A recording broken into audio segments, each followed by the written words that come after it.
एक समय की बात है, एक राज्य में एक प्रतापी राजा राज्य करते थे। एक दिन उसके दरबार में एक विदेशी टूरिस्ट आया और उसने राजा को एक सुंदर पत्थर उपहार स्वरूप प्रदान दिया। राजा वह पत्थर देखकर बहुत ही प्रसन्न हुआ। उसने उस पत्थर से भगवान विष्णु की प्रतिमा का निर्माण करने का निश्चय किया और अपने ही राज्य के में एक मंदिर में उसको स्थापित करने का निर्णय लिया। उस प्रतिमा का निर्माण का कार्य उसने राज्य के महामंत्री को सौंप दिया।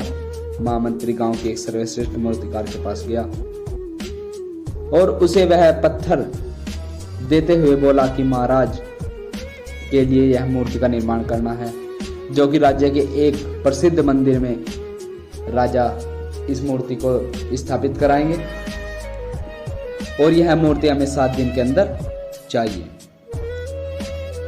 इसके लिए तुम्हें 40 स्वर्ण मुद्राएं दी जाएगी। 40 स्वर्ण मुद्राओं की बात सुनकर मूर्तिकार खुश हुआ और महामंत्री के जाने के उपरांत प्रतिमा निर्माण के कार्य में शुरू हो गया। उसने अपने औजार निकाले। अपने औजारों से उनमें से एक हथौड़ा लिया और पत्थर तोड़ने के लिए उस हथौड़े से वार करने लगा, किंतु पत्थर जस से तस रहा, मतलब नहीं टूटा। मूर्तिकार ने हथौड़े से कई वार किए किंतु पत्थर फिर भी नहीं टूटा।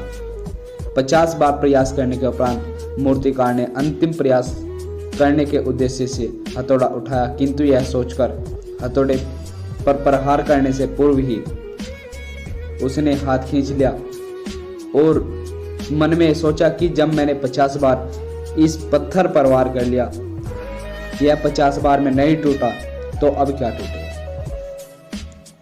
वह पत्थर लेकर वापस मंत्री के पास गया और यह कहकर वापस कर दिया कि पत्थर को तोड़ना नामुमकिन है, इसलिए इस पत्थर से भगवान विष्णु की प्रतिमा को नहीं बनाया जा सकता। महामंत्री को राजा का आदेश पूर्ण करना था। इस स्थिति में राजा दूसरे मूर्तिकार के पास गया और वह पत्थर उस मूर्तिकार को सौंप दिया। पत्थर लेकर मूर्तिकार ने महामंत्री के सामने ही उस पत्थर पर हथौड़े से प्रहार किया और वह पत्थर एक ही बार में टूट गया। पत्थर टूटने के बाद मूर्तिकार प्रतिमा बनाने में जुट गया। इधर महामंत्री सोचने लगा कि काश पहले मूर्तिकार ने एक अंतिम प्रयास किया होता तो वह सफल हो गया होता और 40 मुद्राओं का हकदार होता। तो दोस्तों, इस कहानी से हमें यह सीख मिलती है कि हमें जो भी कार्य करना चाहिए उसको पूर्णतः लगन के साथ करना चाहिए और उसको जब हम लगे कि काफ़ी बार ट्राई कर रहे हैं और वह कार्य नहीं हो रहा है तो समझ लेना कि सक्सेस बहुत ही नज़दीक है। मिलते हैं नेक्स्ट वीडियो में। धन्यवाद।